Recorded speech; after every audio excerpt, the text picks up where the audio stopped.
Bacillus thuringiensis bakteriyasini o'sha toksillarini ajratib olish, ularni xususiyatlarini o'rganish, rekombinant formasini olish bo'yicha tadqiqotlar olib boryapti va aynan shu mavzu bo'yicha juda ham qiziqarli bo'lgan prezentatsiyalarni, o'sha ma'lumotlarni bo'lishib boradi va o'zini olib borgan tadqiqotlari bilan bizlarni tanishtirib o'tadi. Marhamat, faol bo'linglar. Qiziquvchilar savollar bo'lsa, uyalmasdan so'rashinglar mumkin. Seminar davomida. Rahmat katta. Demak, so'zni Fazliddinga beramiz. Rahmat, Fazliddin, boshlashingiz mumkin. Rahmat kattaga Muzaffar aka. Taqdimot ko'rinyapti, yaxshimi? Da, ko'rinyapti, yaxshi. Avvalambor assalomu alaykum, sayt loyihasi ishtirokchilari, qatnashchilari. Qobil Fazliddinman, Mikrobiologiya instituti va o'simlik genetika ustasi kichik ilmiy xodimi. Bugungi mavzuyimiz Bacillus thuringiensis bakteriyasining biotexnik potensiali haqida ma'lumotlar bilan baham ko'rishmoqchiman va 4 yildan beri shu bakteriya ustida olib borayotgan tadqiqotlarim va olgan tajribalarimni sizlar bilan bo'lishmoqchiman. Avvalambor bu loyiha tashkilotchilari Muzaffar akasiga kattakon rahmat. Birinchi o'rinda mazkur bakteriya turi yuzasidan ozroq background berib o'tsam, Bacillus thuringiensis bakteriyasi birinchi bo'lib 1902 yilda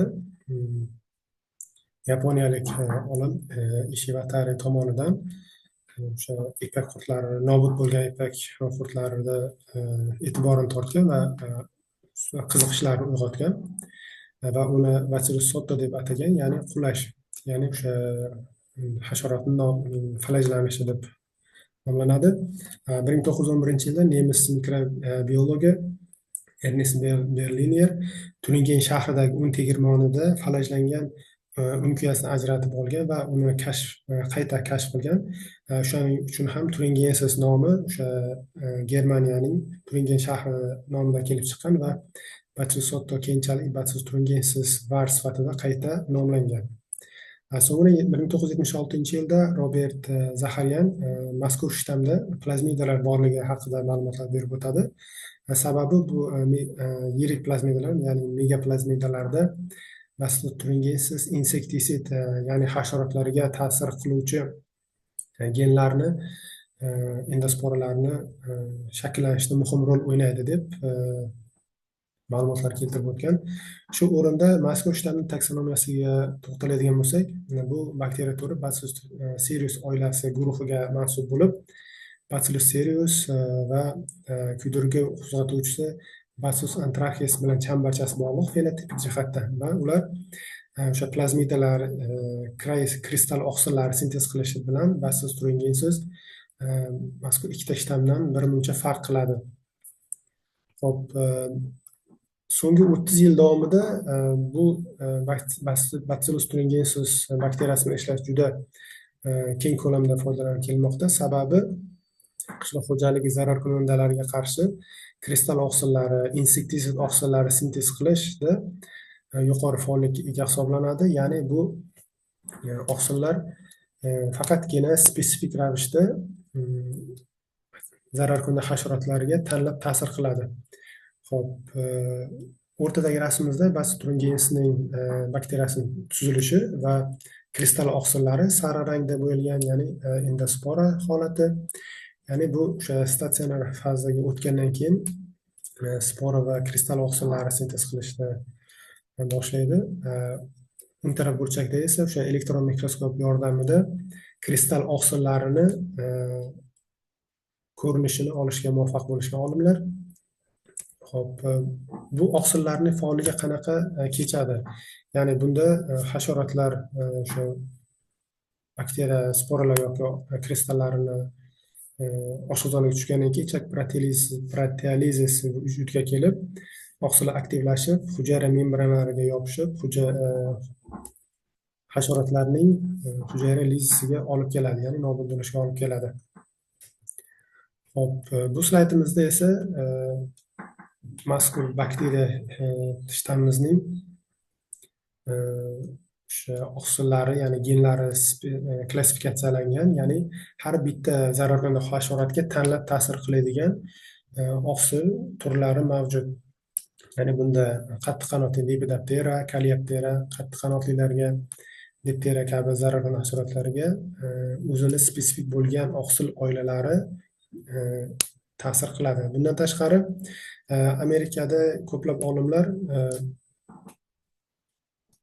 inson rakibi hujayralariga ham ta'sir qiladigan kiray oqsillarini aniqlashga muvaffaq bo'lishgan. Ya'ni bular ko'proq leukemiya saraton kasalliklariga faol bo'lgan kiray 31, 41, 42, 45, 46, 64 kabi oqsillarini ajratib faolligini o'rganishga muvaffaq bo'lishgan. Hop, kiray oqsillaridan tashqari mazkur batsustrungiz turlari VIP oqsillarini ham toksinlarni ham sintez qiladi. Ya'ni vegetativ insektisid oqsillari, ya'ni bakteriyaning vegetatsion o'sish davomida sintez bo'ladigan oqsil turi hisoblanadi. Hop, bu slaydimizda kiray oqsillarining ta'sir qilish mexanizmi, VIP oqsillarining ta'sir qilish mexanizmi klassifikatsiyasi haqida ma'lumotlar keltirilgan. Hozirgi kunga kelib 75 ta endotoksinlar oilasiga taalluqli bo'lgan 800 dan ortiq kiray genlari aniqlangan.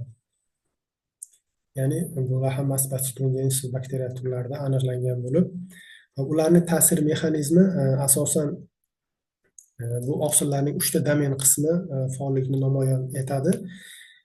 Ya'ni hasharotlarning ichak hujayra devorlaridagi retseptorlar, ya'ni kaderin retseptorlari yoki bo'lmasa oqsillar aminopeptidaza, ishqoriy fosfataza kabi oqsillarga bog'langan holda ion almashinuv jarayonini va hujayra halokatini yuzaga keltiradi. Hop, eng pastdagi rasmimizda ya'ni o'sha umbrella ko'rinishda ta'sir mexanizmi tasvirlangan. Ya'ni bunda 3 ta domenlik kiray oqsillarimizni aynan domen 2 va domen 3 qismlari membranadagi retseptorlarga bog'langan holda va domen 1 qismidagi alfa 4 va alfa 5 helikase birinchi domenlari o'sha pora membranada pora hosil qilib ion almashinuv jarayonini buzishi tasvirlangan. Ya'ni qanaqa qilib hujayraga kirib oladi, retseptorlar bilan bog'lanishi tasvirlangan. Hop, vegetativ insektisid oqsillari ham 4 ta katta oilani o'z ichiga oladi. Ya'ni VIP1, VIP2, VIP3, VIP4 oqsillari oilalari. Ya'ni hozirgi kunda 138 xil VIP genlari oqsillari aniqlangan va tavsiflangan. Ular o'z navbatida har bir oilaning o'ziga tanlab ta'sir qiladigan hasharotlari alohida, ya'ni VIP1, VIP2 oqsillari Coleoptera va Heliptera zararkunandalarga ta'sir qilsa, VIP3 oqsillari esa Lepidoptera zararkunanda oilalariga ta'sir qiladi. VIP4 oqsillari esa bu yaqinda ma'lum bo'ldi. Noma'lum ta'sir qilish xosda noma'lum edi. Ya'ni g'arbiy jo'xori bolvorumga ta'sir qilishi, ya'ni zararkunanda ta'sir qilishi aniqlangan. Ya'ni yangi klassifikatsiyalashga ham to'g'ri kelgan bu oqsillarni VIP1, VIP2 oqsillari VPB1 va VPA oqsillariga o'zgartirilgan. VIP4 oqsillari esa VPB4 oqsillariga qayta yangi klassifikatsiyalash joriy qilingan. Bularning ta'sir, bu VIP oqsillarning ta'sir mexanizmi kiray oqsillaridan birmuncha farq qiladi, lekin hozirgacha xuddi kiray oqsillari singari to'liqligicha mukammal yoritilmagan. Ya'ni bunda VIP oqsillari hujayra membranalariga, retseptorlarga yopishib, ya'ni bu yerda tenasins, ya'ni ekstrasellular glikoprotein oqsillari bilan o'zaro ta'sirlashib kanal hosil bo'lishda va ozuqa moddalarini almashinuvida ishtirok etib jarayonni buzish haqida ma'lumotlar keltirilgan. Bundan tashqari FGFR retseptorlariga ham bog'lanib hujayra apoptozini ham vujudga kelishi haqida ma'lumotlar keltirilgan. Hop, hozirgi kunga qadar juda ko'plab BT o'simliklari olingan dunyo miqyosida. Bularga karam, jo'xori, paxta, shirin kartoshka, guruch, brokoli, bundan tashqari baqlajon, pomidor kabi o'simliklarga BT genlari, ya'ni toksinlari kiritilgan, ya'ni o'sha zararkunandalardan himoya qilish maqsadida. Hozirgi kunda eng yuqori ko'rsatkichda jo'xori, BT jo'xori o'simliklar ko'p olingan. Undan keyin paxta, guruch, pomidor kabi BT o'simliklari olib kelingan. Bu o'simliklarda asosan lepidopteriyaga qarshi bo'lgan VIP3 oqsillari, VIP1F genlari, VIP1AB, 1AC kabi genlar ko'proq o'tkazilganligi haqida statistikalar mavjud. BT o'simliklarning afzalliklariga keladigan bo'lsak, kimyoviy pestitsidlardan kam foydalanish imkoniyatini beradi, yuqori hosildorlik olish, fermerlar uchun iqtisodiy o'sishga olib keladi, tuproq holatini yaxshilash imkoniyatlarini beradi. Biz tajribalarimizni boshladik, ya'ni Mikrobiologiya institutining molekulyar biologiya laboratoriyamizda 100 ga yaqin mahalliy Bacillus thuringiensis shtammlari mavjud bo'lib, biz birinchi o'rinda eng faol bo'lgan shtammni aniqlashdan, skrining qilishdan boshladik. Bunda biz 10 ta shtammdan ajratib oldik. Bizda oldingi tadqiqotlar va foydalanilgan faolligi namoyon bo'lgan. Biz birinchi o'rinda BSA tajribasini amalga oshirdik va lepidopteriyaga qarshi bo'lgan Cray1A, Cray2A, VIP3 oqsillarni kodlovchi genlarga PCR amplifikatsiyasini amalga oshirdik. BSA natijasiga ko'ra mazkur 10 ta shtammimizdan bir beta-1FO va beta-94 shtammlarimiz 50% o'lim ko'rsatkichi namoyon qildi. Bunda biz aynan Helicobacter pharyngeus, ya'ni ko'sak qurti lichenkalarini 5 yoshli lichenkalarda amalga oshirdik va BSA natijasi ko'ra BT1FO bilan 94 yuqori faollikni namoyon qildi. Xo'p, PCR tahliliga keladigan bo'lsak, birinchi rasmimizda Cray1A oilasiga umumiy universal bo'lgan primerlar bilan PCR qo'yganmiz. Ya'ni bunda 93-shtammdan tashqari deyarli barcha shtammlarda Cray1A gen oilasi mavjudligi aniqlangan. So'ngra Cray2 genlari esa beta-18FO, 31, 93, 94, 91 shtammlarda uchramasligi aniq bo'lgan. Faqatgina VIP3A geniga qo'yilgan PCR natijasida mazkur 10 ta shtammimizdan faqatgina 1FO shtammida VIP3A genlari uchrashligi ma'lum bo'lgan. Keyingi tadqiqotlarimizda esa aynan beta-1FO shtamm bilan davom ettirishni boshladik, ya'ni 50% yuqori BSA natijasi va uchala genlarga ham eng muhimi VIP3A geniga borligi, mavjudligiga asoslangan holda beta-1FO shtammimiz bilan davom ettirdik. Boya ta'kidlaganimizdek, asosan faollikni 3 ta domen qismi namoyon qiladi Cray oqsillarida, ya'ni domen 1, domen 2, domen 3. Ya'ni domen 2 bilan domen 3 qismi hujayra yuzasidagi retseptorlar va oqsillarga bog'lanish hosil qilsa, domen 1 qismi esa pora hosil qilib hujayra ichiga kirishni amalga oshiradi. Aynan biz o'sha 3 ta domen qismini ajratib olish uchun, ya'ni bu 69 kilodalton oqsilni tashkil qiladi, butuni esa 130 kilodalton oqsil hisoblanadi. Sababi ba'zi bir maqolalarda va patentlarda asoslanib, aynan o'sha 3 ta domenli qismi ko'proq o'simliklarga o'tkazilganligi haqida ma'lumotlar olganimiz uchun ham aynan 3 ta domen qismini ajratib olishda va klonlashda reja qildik va har bitta Cray1A, Cray1AB, Cray1AC genlaridan 15 ta namunalardan yig'ib, ularni alignment qilib ko'rdik. Alignment natijalariga ko'ra, bu N-terminal qismi juda yuqori, deyarli 100% o'xshashlikka ega bo'lganligi hisobida uchala genimizga ham Cray1A universal F primerini dizayn qildik va S-terminal qismida esa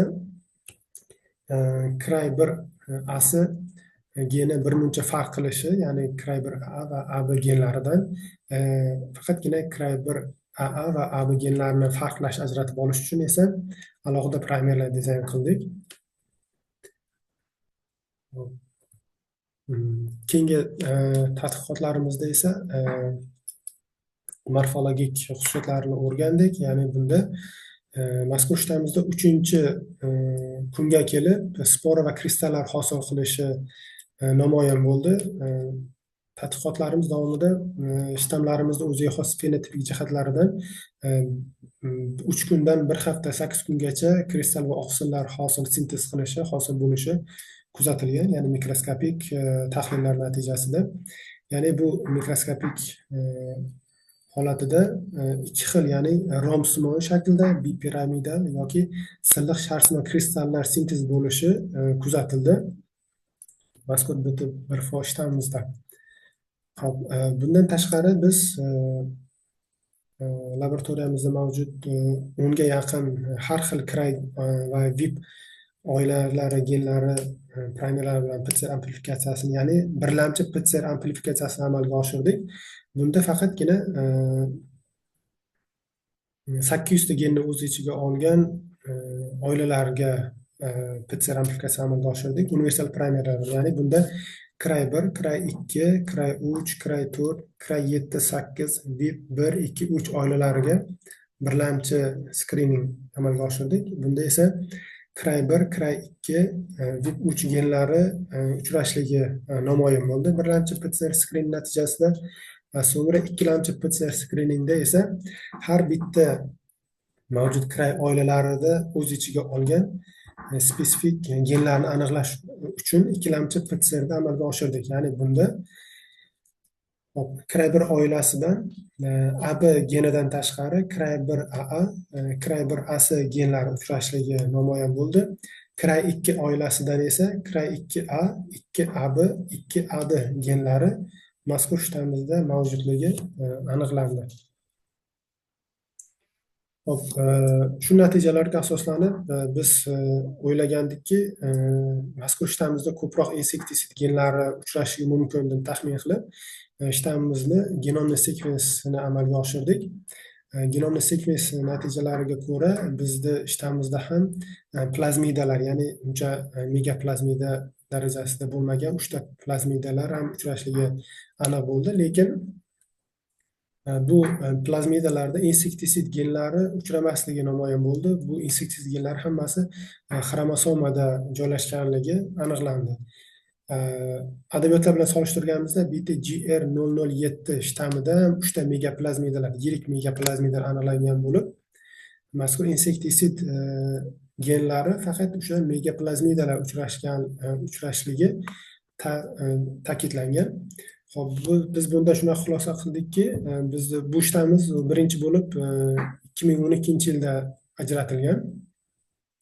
O'sha hasharot, zararkunanda hasharotlardan Luminari dispar degan. Xo'p, mazkur o'tgan vaqt davomida shtamni saqlash, yangilab turish hisobida peresiv tajribalar amalga oshirilgan. Ushbu vaziyatda kelib chiqib, qayta yangilanish hodisasida mazkur genlari xromosomaga integratsiya bo'lib ketgan degan xulosaga keldik.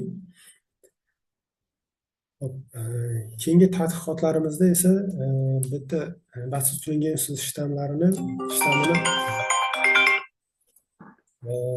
uni molekulyar identifikatsiya qilishni amalga oshirdik. Sababi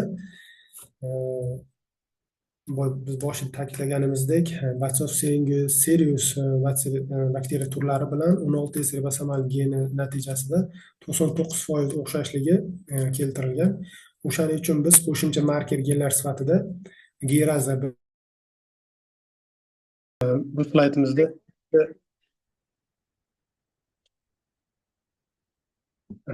slaytimizda ikkita o'zimizni genomni, shtamimiz genomi bilan va BTR 007 shtami bilan solishtirganmiz. Ya'ni bizning shtamimizda plazmidalarda insektisid genlari uchramasligi va xromosomaga integratsiya bo'lib ketganligi namoyon bo'lgan. Referens genomimizda esa barcha insektisid genlari megaplazmidalarda joylashganligi aniqlangan. Ya'ni bizda ishlarimiz 10 yil davomida qayta yangilanish, ekspressiv bo'lishi natijasida insektisid genlari xromosomaga integratsiya bo'lib ketgan degan xulosaga keldik. Hop, keyingi slaydimizda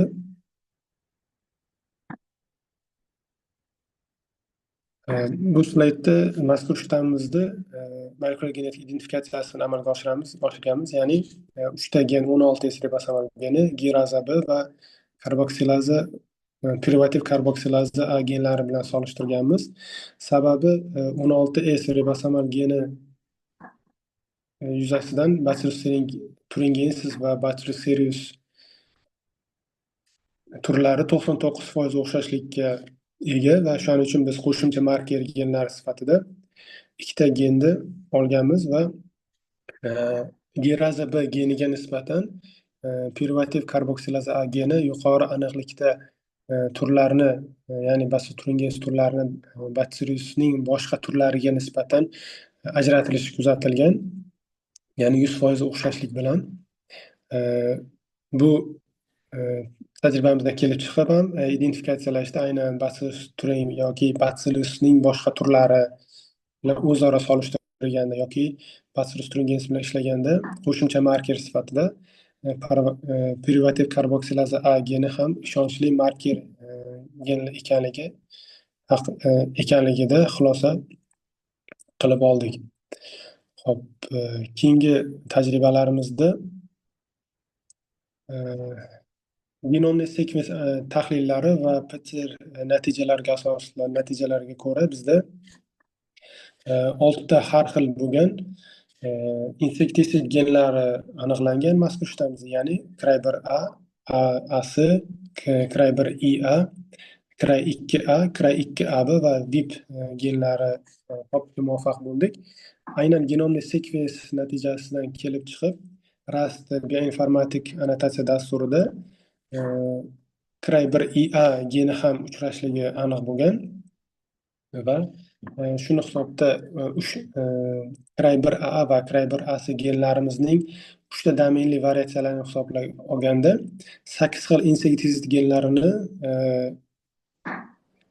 topishga va shakllantirishga muvaffaq bo'ldik. Keyingi tajribalarimizda esa bularni NCBI databaza bilan solishtirib, bazadagi genlar bilan SMP variatsiyalari borligini kuzatdik, bormi yo'qligini kuzatdik va filogenetik shajarasini tuzib chiqdik. Xullas natijalariga ko'ra bizda 6 xil genlarimiz ham 100% o'xshashlik bilan NCBI bazadagi genlar bilan 100% o'xshashligi aniq bo'ldi. Ularda bazadagi genlar bilan farq qiluvchi SMP variatsiyalari aniqlanmadi, ya'ni yangicha gen sifatida topilmadi va filogenetik shajarasidan natijasidan kelib chiqib ham o'sha har bitta gen oilalarini o'zini Cray1A, Cray1AA, AC, VIP3A, Cray2AA, AB genlarini o'zini klasida joylashganligi namoyon bo'ldi va biz bu genlarni o'z nomi bilan NCBI databazaga joylashtirdik va maxsus mazkur oqsillar deb nomladik. Keyingi slaydimizda mazkur 8 ta genlarimizni klonlashni amalga oshirdik. Ya'ni biz bu bosqichda 2 xil klonlash usulini amalga oshirdik, ya'ni topo cloning va one step cloning usullaridan foydalandik.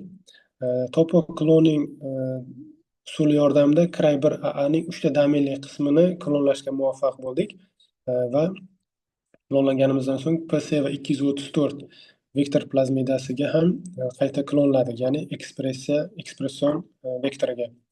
So'ngra qolgan 7 ta genlarimizda esa one step cloning usuli yordamida PET28 vektoriga klonlashga muvaffaq bo'ldik. So'ngra esa kloning xos bo'lgan DH5 va GM109 xostlariga transformatsiya amalga oshirdik. Hosil bo'lgan transformatlarni onkoloniy PCR va restriksion analizlar yordamida to'g'ri klonlanganligini tekshirib ko'rdik. Hop. Keyingi slaydimizda one step cloning haqida qisqacha informatsiya berib o'tsam, hozirgi kunda dunyo miqyosida juda keng qo'llanilgan kloning usullar metodikalaridan biri hisoblanadi.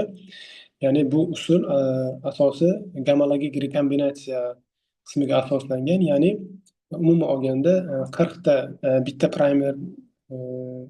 primerni 40 talik nukleotiddan iborat holatda dizayn qilasiz, ya'ni 20 talik qismi genga mos tushishi kerak, ya'ni qolgan 20 ta qismi esa klonlamoqchi bo'lgan vektoringizga mos tushishi kerak. Shunda asosiy bu yerda ferment enzaym 2 fermenti muhim rol o'ynaydi, ya'ni o'sha gamologik rekombinatsiya hisobida klonlashni amalga oshiradi. Bu usulning afzalliklari juda ko'p. Misol uchun o'sha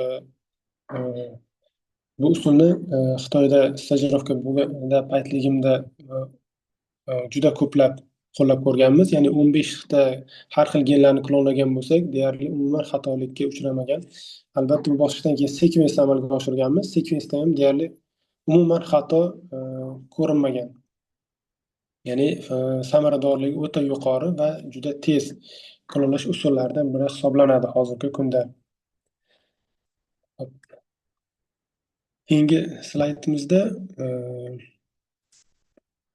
insektisid oqsillarimizni ekspressiyasi va oqsillarni tozalash, STS elektroforez va Western blotting tajribalarini amalga oshirdik. Hop, bunda ekspressiyani biz BL21 ekspression xosda ekstrik kolonining mazkur shtammida amalga oshirdik. Ya'ni ekspression muhiti 18 soat davomida 16 gradusda amalga oshirganmiz. Hosil bo'lgan ekspressiyadan so'ng nikel NTA affinix xromatografiya usuli yordamida rekombinant insektisid oqsillarini tozalab olishga muvaffaq bo'ldik. Xo'p, STS5 natijalariga ko'ra bizda barcha 8 xil oqsillarimiz ham ekspressiya bo'lgani va toza holatda olganimiz tasvirlangan va Western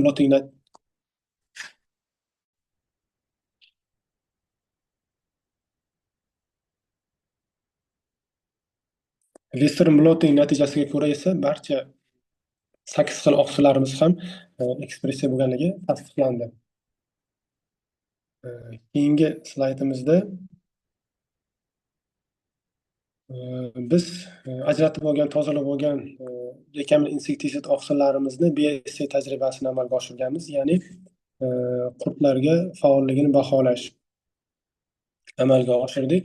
Ya'ni bunda Helicobacter armigeriyaning lichinkalarini yuqori Chirchiq tumanidan dalalardan terib kelib, laboratoriya sharoitida ko'paytirib va o'sha mazkur lichinkani 1-2 yoshga yetguncha boqib, mazkur rekombinant insektisid oqsillarimizni faolligini tekshirishda foydalanganmiz.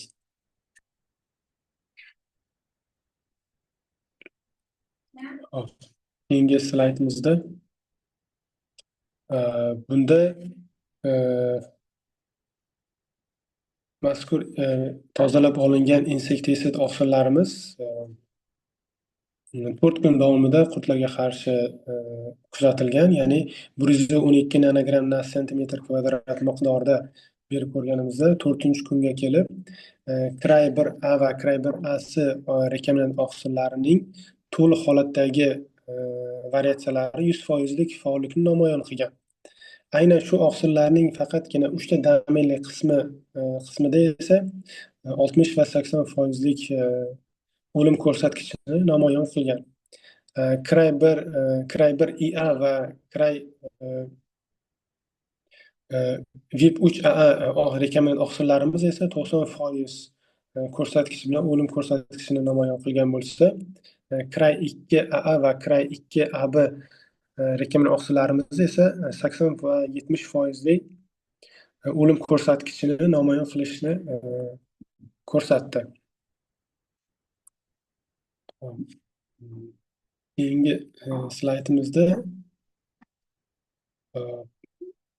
hozirgi kunda mazkur tajribalarimiz yakuniga yetgan va bizda hozir 8 xil turdagi bo'lgan rekombinant insektis oqsillari mavjud. Keyingi bosqichda albatta bu ishlarimizda ham davom bor, chunki sababi hozir AlphaFold yoki bo'lmasa zamonaviy biotexnologik usullardan foydalangan holda ularni o'simlikka o'tkazish yoki bo'lmasa insektisid oqsillarni yangi formalarini yaratish, kashf qilish borasida rejalar qilib olganmiz. Ya'ni overlap PCR yordamida mazkur 8 xil oqsil genlarimizni o'sha domenlarini o'zgartirib, yangi formalarini olish yoki bo'lmasa sun'iy intellekt programmalaridan foydalangan holda yangi formalarni ishlab chiqish haqida rejalar qilganmiz. Sababi hozirgi kunda zararkunanda hasharotlar kundan kunga bu oqsillarga nisbatan o'zida resistentlikni namoyon qilib kelmoqda. Shuning uchun ham keyingi ishlarimizda bu olgan oqsillarimiz asos bo'lib xizmat qiladi, xudo xohlasa. Va bundan tashqari bizda laboratoriyamizda yaxshi baza ham shakllanib ulgurdi. Ya'ni Bacillus thuringiensis insektis oqsillarini genlarini aniqlash bo'yicha ancha genlarni shu 15 ga yaqin gen oilalarini aniqlash bo'yicha PCR tajribalar amalga oshirish uchun primerlar bazasi mavjud. Bugungi taqdimotim qisqacha shulardan iborat. Noqulaylik va uzilishlar uchun uzr so'rayman, kamchiliklar uchun. Chiqsa yo'q, bo'lib turadi. Juda ham qiziq prezentatsiya bo'ldi. Marhamat, agar savollar bo'lsa, savollarni berishinglar mumkin. Kuzatuvchilardan savollar bo'lsa, menda ham juda ko'p savollar bo'ldi. Prezentatsiya juda ham yaxshi bo'ldi, chunki mana ishingiz haqida yana ham yaxshiroq tushunchaga ega bo'ldim, to'g'risi. Beta haqida ko'p eshitgan bo'lsam ham, to'liq aytaylik genlari, genomi, aytaylik bular haqida ko'p tushunchaga ega emasdim. Va natijada mana bugun shuni dastlabki ma'lumotlarni bilib oldim. Juda ham foydali bo'ldi deb o'ylayman. Marhamat, agar savollar bo'lsa, qo'l ko'tarishinglar yoki mikrofonni yoqib berishinglar mumkin. Qiziqarli prezentatsiya uchun rahmat yana bir bor. Rahmat kattakon Muzaffar aka, sizga ham. Demak, birinchi savolni o'zim berib turaman.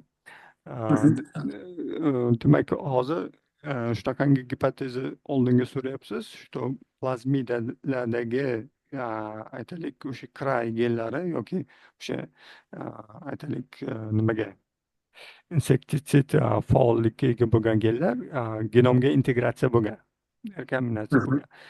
O'sha rekombinatsiyani qanaqadir izlarini ko'rdingizmi genomda? Misol uchun rekombinatsiyani o'zini izi bo'lishi mumkin-da, o'sha boshqa plazmidalar bilan o'xshash regionlar, plazmida va genom o'rtasidagi o'xshash region. Shuni bir tekshirib ko'rdingizmi? Genomda shu uchastkalar bormi?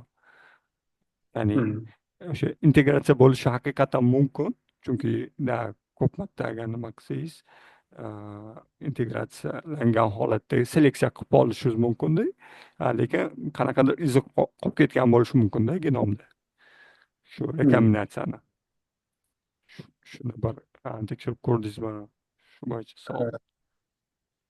Genomli bioinformatik tahlillarda yordamida Genomic Island natijalari ham olingan.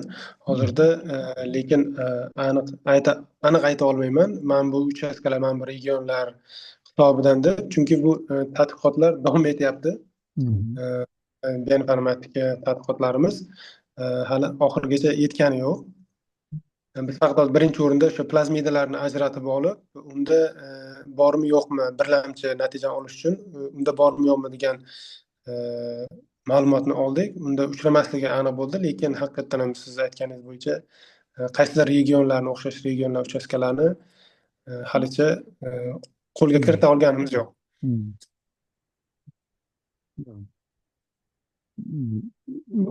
Balkim shu qismni ko'rsa manimcha yana ham aniqroq ma'lumotga ega bo'lasiz deb o'ylayman. Bir qiziqib informatik qismida ko'rishingiz mumkin deb o'ylayman. Hop, savollar kuzatuvchilar orasida marhamat, juda ham qiziqarli va katta ish. 8 ta rekombinant oqsil olish juda ham qiyin, to'g'risini aytaman. Bittasini olish qiyin, kerak bo'lsa uni tozalash bor, uni boshqa 8tasini qilish bu reально qiyin ish. Hop, manimcha Mumkinmi? Islombekdanmi? Ha, ha. Aha, marhamat. O'zi rahmat slayd uchun, zashti uchun Fazliddin aka avvalambor. Rahmat kattakon. O'zi buni e'lonni ko'rganimda dastlab ekologiya transformatsiyasi ham ketgan edi-da, mavzuni nomida. O'sha payt qiziqqanim, ya'ni Turingensisda kiray oqsili faqatgina spora hosil bo'layotgan paytida ishlab chiqariladi. Agar biz ekologiya o'tkazganimizda u doimiy ishlab chiqariladigan bo'lsa, uni qaysi promotor ta'minlab beryapti? Siz qaysi birini tanlab oldingiz?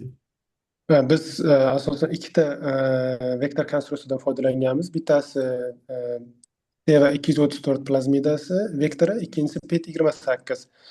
Bu PET28 da T7 promotordan foydalanilgan. PET28 da esa P7 234 TRC promotor. Nimada T7 PET28 da. Ammo o'sha ikkala vektor konstruksiyada ham muvaffaqiyatli ekspressiya bo'lgan. Biz kiray bir A'ni PSV 234 da va kiray bir A'sini PET28 da ekspressiyalab ko'rgan bo'lsak, umuman olganda ekspressiya miqdori deyarli bir xil. Bir xilligi kuzatilgan. Keyin doimiy ekspressiya bo'lmaydi, laktoperoni bor edi. IPTG da ekspressiya bo'ladi. Ba'zan shuni ham aytib keyin. Shu ekspressiyani IPTG induction hisobida amalga oshirganmiz, o'sha lak operoni mavjudligi hisobidan. Rahmat kattakon. Keyin yana bitta savolim bor edi. Hop. Bitigenli o'simliklar olinayotganda asosan bombardimon usulidan foydalanilar ekanda. Sizdan shunaqa qilib ko'rmoqchiman dedingiz. Bunda qanaqa zamonaviy usuldan foydalanmoqchisiz yoki sizdan bombardimonni mo'ljallayapsizmi? Bombardimon usuli ham juda keng o'simlik injeneriyasi va transformatsiyada amalga oshirilgan usullardan hisoblanadi. Hop, bizda boshqa variantlar ham bor, lekin baribir biz bu usullarni endi boshlatgan hisobiga baribir birma-bir amalga oshirish va optimizatsiya qilishga harakat qilib ko'ramiz albatta. Ya'ni vakuum yordamida ham transformatsiya qilish usullari mavjud. Aynan shu usullarda Muhammad Latif bilan birgalikda amalga oshirishda reja qilib turibmiz va optimizatsiya qilish yo'llari haqida. U ham agrobakteriya usuli, o'zi vakuum usuli ham asosan agrobakteriya usulida kirgiziladi. Avvalambor o'sha tayyor vektoplazmidalarimiz agrobakteriyaga o'tkazgan holatda keyin yoki vakuum transformatsiya yoki bo'lmasa o'sha bombardimon usulida bu usullarni albatta qo'llab ko'ramiz. Rahmat. O'simlikka kiritish bo'yicha savol bor, juda ham qiziqarli, bahsli, lekin undan oldin kichikroq savollarga o'tamiz, chunki BTni mana patenti bo'yicha ko'p savollar bor, uni keyinroqqa qoldirsaydi. Men birinchi savolim, yana bitta savolim bor, bu hozir rekombinant holatda demak oqsillaringiz hammasi faollikni namoyon qilyapti. Bu juda ham yaxshi ko'rsatkich, chunki rekombinant oqsil olishda mana ko'p kuzatiladi. Faol holatda olish qiyin. Ya'ni ekolida ham o'ziga yarasha kamchiliklari bor. Bu o'sha strukturani to'g'ri hosil bo'lishida. Shu haqida fikr bildirib o'tsangiz, ya'ni nativ oqsilga nisbatan faolligi qanaqa? Bularni bir kombinatsion holda qo'llab ko'rdingizmi? Misol uchun kombinatsiyalangan holda qo'llasangiz faolligi o'zgaryaptimi? Shu haqida ham fikr bildirsangiz. Kombinatsiya holatda hali amalga oshirib ko'rmadim, lekin planimizda bor. O'sha kiray 1, kiray 2 har xil oilalarini bitta kombinatsiya qilib yoki bo'lmasa VIP oqsillarini birga o'sha sinergetik holatda amalga oshirishni o'ylab turibmiz. Buni faolligiga keladigan bo'lsak, ba'zi maqolalarda, tadqiqotlarda bularni pepsin, tripsin bilan aktivatsiya qilib ham tekshirib ko'rishganda, aynan misol uchun kiray 1IA oqsilini oladigan bo'lsak, ular o'sha aktivatsiya qilgan fermentlar yordamida va 65 kilodaltonli faol oqsil ajralib chiqqan deyilgan va uni faolligini bir muncha pasaytirdi degan ma'lumotlar ham uchragan. Biz lekin to'g'ridan to'g'ri o'sha barglarga sprey qilib daladan terib kelgan oqsillarimizni birinchi kunda o'zida amalga oshirganimizda, o'shanda juda yirgilashib ketgan edi. 5 yoshli qurtlarda sinaganmiz birinchi. Laboratoriya sharoitida 1-2 yoshga keltirib olishdan oldin qiziqqanmizda terib kelgan kunimizda o'ziga qo'yib ko'rganmiz. Aynan o'sha kiray 1IA oqsilimiz va VIP 3A oqsilimiz ikkalasini amalga oshirgan bo'lsak, 16 soat hisobida 16 soat ichida 90% ga o'ldirganligi kuzatilgan. Bu menimcha juda yuqori ko'rsatkich hisoblanadi, chunki hozir dalada mavjud bo'lgan oqsillar ko'pi hasharotlar rezistentlik namoyon qilib bo'lganda, lekin aynan shu biz kiray 1IA oqsilimiz ustida tadqiqotlar juda kam hali va uni ta'sir mexanizmi haqida ham uncha yoritilmagan. To'g'ri, kiray 1 oilasiga kirgani bilan kiray 1IA butunlay bu 3 ta domenli oqsilni o'zida, misol uchun 70 kilodaltonli oqsilni o'zi hisoblanadi. 130 kilodaltonli emas. Shu joyda ham savol bor, ya'ni aytaylik, butun oqsilingiz mana oxirgi rekombinant holatda yaxshiroq faollik ko'rsatyapti. Bu nimadan? O'sha agar siz aytaylik 70 kilodaltonli holatda bo'ladigan bo'lsa, bu o'sha retseptorga bog'lanadigan qaysidir uchastkasi bo'lmaydimi shunda? Men o'sha joyini ozgina tushunmadim. 3 ta domenli qismida domen 1, domen 2, domen 3 qismlarni o'z ichiga oladi. U domendan tashqari yana S domenlari ham o'z ichiga oladi. Misol uchun qolgan yana 60 kilodaltoni ham kichkina domenlardan, S domenlardan tashkil topgan. Biz shuni xulosa qilishimiz mumkinki, aynan o'sha 3-domendan keyin joylashgan domenlar ham, kichkina domenlar ham bu faollik ko'rsatishda o'zini o'rni bor degan xulosaga kelganmiz. Aynan o'sha domenlarni ham keyingi tajribalarimizda qanaqadir formalarini, uchta misol uchun 130 kilodalton tabiatan 130 kilodalton emas, 70 kilodaltonli, misol uchun kiray 2 oilasini oqsillari 70 kilodaltonda o'sha domenni o'zi. Misol uchun balkim o'shanga o'tkazgan holatda qanaqadir kombinatsiya qilib uni haqiqatan ham faollikda o'rni bormi, yo'qmi degan qat'iy xulosaga kelish imkoniyatimiz bo'ladi. Kiray 1IA ga ham o'tkazib, shu 130 kilodalton hosil qilib, ya'ni o'shanda ham solishtiramiz. Tabiiy 130 kilodalton kombinatsiyalashgan yoki tabiiy o'sha 70 kilodaltonli oqsillarimiz bilan bizda o'sha tajribadan keyin 100% kartina hosil bo'ladi. Bunda haqiqatan ham qolgan S domen qismlari roli katta degan. Tushunarli, juda ham qiziqarli. Hali Muzaffar aka, keyin bir narsa aytmoqchi edim. U o'sha qolgan domenlari metallar bilan bog'lana oladigan domen hisoblanadi. Endi Hmm. shundan bitta fikr ham borki, что u stabillashtiruvchi, ya'ni o'sha Oh. parchalanib ketmasdan stabil ushlab turuvchi funksiya ham bo'lishi mumkin. Hmm. Uzoqroq vaqt ta'sir qila oladi degan nima ham Hmm. bor. Kristal hosil qilib turganda asosan keyingi domenlari yaxshi Hmm. hosil qilar ekanda kristal holatda. Hmm. Shu ko'rish kerak, yoki aksivlikka to'g'ridan-to'g'ri ta'sir qiladi yoki stabilizator funksiyasi bo'lishi ham mumkin. Hmm. Tushunarli. Demak, Fazliddin, manda savollar ko'p. Endi mana auditoriyada savollar bo'lsa, marhamat qo'linglarni ko'tarishinglar mumkin. Agar savollar bo'lmasa, man savol beraveraman, xafa bo'lmaysizlar. Agar savollar bo'lsa, marhamat berishinglar mumkin. Juda ham qiziqarli mavzu. Ungacha yana bitta savol. Man yaqinda o'sha gibrid olish bo'yicha eshitdim. Misol uchun bakterial o'sha Bacillus thuringiensisga xuddi o'zini shtammi yoki boshqa shtamni aytaylik o'sha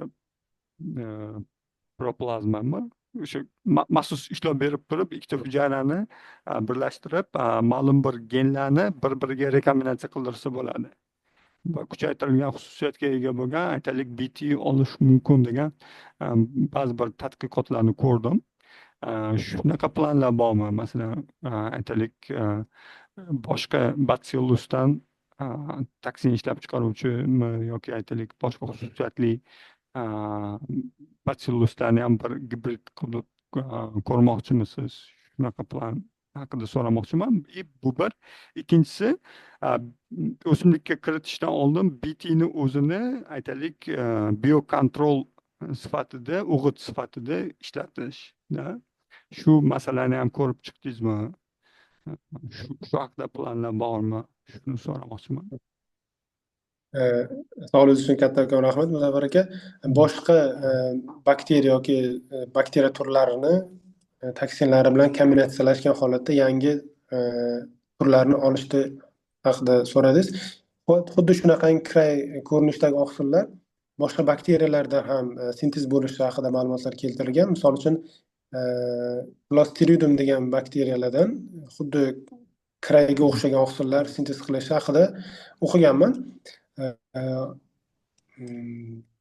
Undan tashqari boshqa batsilluslarda aynan Thuringiensga o'xshagan xususiyatlari haqida to'g'risi hali eshitmagan ekanman. Lekin aynan Clostridiumga o'xshagan izolyatlar ajratib, uni genlarini agar topishga muvaffaq bo'lsak, bu haqiqatdan ham katta ish bo'lardi. Bir kompleks holatda birlashtira olsak ularni genlarini. Hop. Bundan tashqari bu 8 ta genimizdan tashqari kolleksiyamizda boshqa shtamlardan tekshirib ko'rganimda boshqa kiray oilalari va VIP oilalari genlari namoyon bo'lgan, aniqlaganmiz. O'shalar bilan ham qanaqadir kombinatsiyalashgan overlap PCR yordamida yoki bo'lmasam o'sha domenlarni o'zgartirgan holatda yoki bo'lmasa oila kiray oilalar yoki bo'lmasa VIP oilalarni kombinatsiyalashgan holatda yangi turlarini olish imkoniyatimiz mavjud. Da, agar o'sha masalan boshqacha kiray oqsillari bo'ladigan bo'lsa yoki VIPS oqsillari bo'ladigan bo'lsa, agar bu tur aytaylik shu batsillusga yaqin bo'ladigan bo'lsa, ularni tipa konjugatsiya qildirish mumkin. Yaqinda o'qidim. Protokoli juda ham murakkab ko'rinmadi. Bir nima bo'lsa test qilib ko'rsak bo'ladi shu narsani ham. Bu balkim yana ham aytaylik o'sha qurollar sonini oshishiga olib keladi bakteriyaning ichida. U yoki bu bakteriyaning ichida. Shu jihatdan Har qilib xil olish bitilar mumkin. har xil bitilar o'rtasida ham qilib ko'rsak bo'lar ekan, Muzaffar aka, chunki o'sha odatda plazmida holatda bo'lsa juda ko'p bo'ladi. 4 xil, 5 xil kiraylar bo'ladi hammasi. Men o'sha ayniqsa plazmida bo'lsa demoqchi edim, chunki plazmidani o'tishi osonroqda. Nimaga? Bir-biriga. Ularda odatda antibiotikga chidamlilik ham bo'ladi. O'shani hisobiga seleksiya qilsa bo'ladi. O'sha ayniqsa plazmidalar bo'lsa bir-biriga o'tkazish ancha qulayroq. gibrid qilish. Shu jihatdan nima. Ikkinchi savolim bu o'sha BTni o'zini biokontrol sifatida, o'g'it sifatida ishlatish bo'yicha bu perspektivni ham ko'rib chiqyapsizlarmi? Shu bo'yicha savol. Hozirgi kunda Sirdaryoda Chirchiqda paxta dalalariga sepilib kelinadi. Endi bu umuman olganda 30 gradusda o'sadigan bakteriya turi hisoblanadi, lekin biz aynan o'sha ko'sak qurti rivojlanishiga kelib haroratimiz juda keskin oshib ketadi. 45-50 gradus. O'shaning uchun har doim ham stabil natija ololmayapmiz, lekin birinchi natijani olganda laboratoriya sharoitida amalga oshirib ko'ramiz.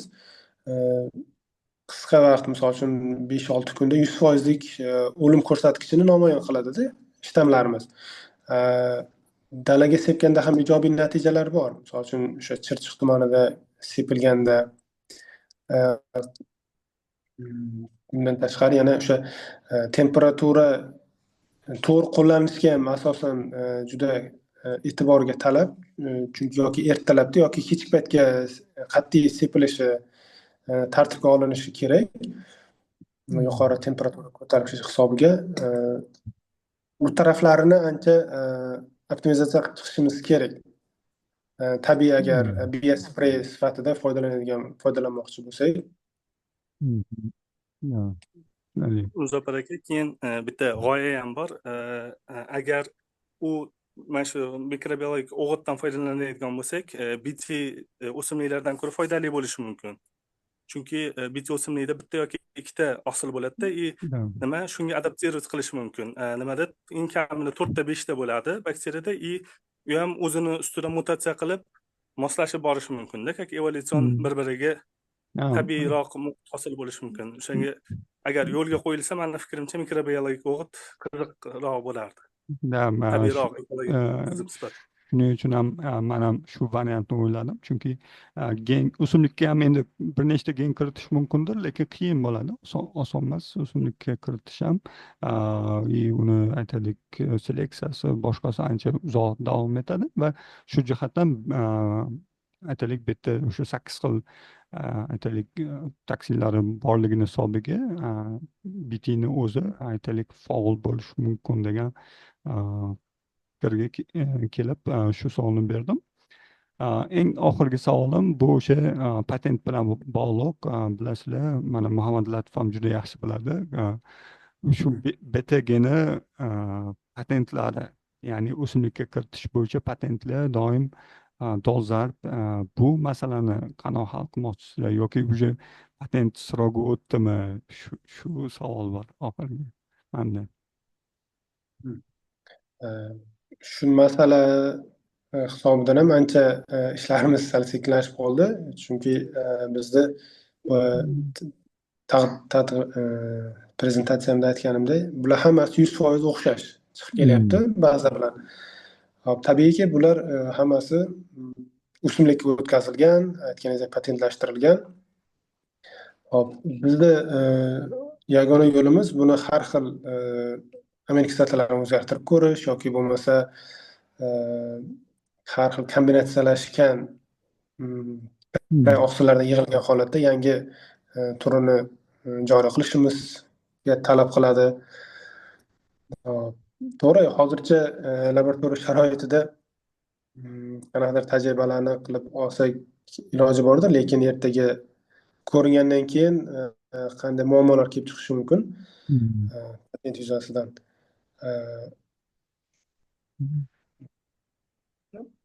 Shuni hisobiga biz yuristlar bilan ham bir gaplashib ko'rish kerak. Biz hozir o'zimizni fikrimizni aytyapmiz. Qaysi nimaga amino kislotaga patent olganmi yo to'liq konstruksiyagami, uni ham yaxshi bilmaymiz-da hali. Misol uchun nimaga patent olinganini bilsak, o'shanga qarab adaptatsiya qilish mumkin-ku, boshqacharoq misol. Konstruksiyaga olingan bo'lsa, boshqa konstruksiyaga kirgizamiz o'sha genni. Amino kislota sostaviga olingan bo'lsa, avvalo haqqi bormikan deb bir so'rab ko'rish kerak. Mana Tabiatdan shu jumlani hali aytganlarida masalan bir xil deyarli farq qilmayapti degan joyda shu savol keldida. Man o'yladim masalan aytaylik Fazliddin ham masalan noldan ishni qilib olib boryaptida bir xil chiqyapti. Agar ular aminokislotani aytaylik patent qilgan bo'lsa biz sizlar aytaylik buni o'simlikka kiritaman desanglar shu tomonlari qanaqa bo'ladi? Ya'ni 100% o'xshash, lekin bu tabiatda borda. Shu tomonlari judayam Даже kombinatsiyasini ham patentlab qo'ydi deb eshitgandim. Nimada o'sha Monsanto firmasi, misol uchun Cray 1 AB bilan VIP 2 ni shu ikkala kombinatsiyani ham ishlatish mumkin emas. Даже o'sha juda ham qattiq patentlar gen kiritishda ham patentlab olganlar bor ekan. Yer yuzida misol uchun huquqshunoslik kuchliroq davlatlar, misol uchun Hindiston unga qarshi уже kurashyapti-da. Ya'ni u juda ham keng patent. Sizlarda chegara bo'lishiga o'zlaring ixtiro qilgan narsaga olinglar degan nimalar. O'shanga menimcha bizda hali endi boshlanyapti bu temalar. Endi bir huquqshunoslar bilan gaplashib ko'rishimiz kerak. O'sha Monsantoni aytaylik har xil o'sha patentlari, ayniqsa O'zbekistonda ham patent qilgan, shu tomondan shu tomonlarini agar yengib o'tilsa yaxshi bo'lardi. Chunki bu nimadim juda 10 yillikda mana shu tema ko'tarilyapti, ya'ni BTni kirgizish bo'yicha, lekin o'sha patentlar to'siq bo'lib qolyapti-da O'zbekistonda ham. Shu muammolarni balkim yechish kerakdir haqiqatdan.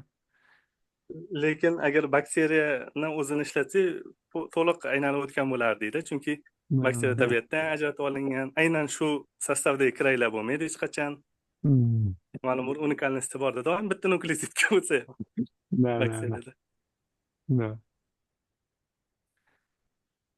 Demak, men savollarni rosa berdim. Juda ham maza qilib fikrlarni eshitdim. Marhamat, boshqalarda ham savol bo'lsa, vaqtimiz ham tugab boryapti. Shuning uchun menimcha yana bitta savol ko'rib chiqishimiz ham mumkin. Marhamat, kimlarda savol bo'lsa, qo'l ko'tarishinglar yoki berishinglar mumkin.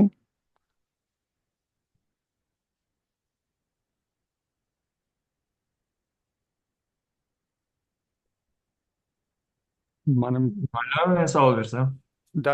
Marhamat. O'zi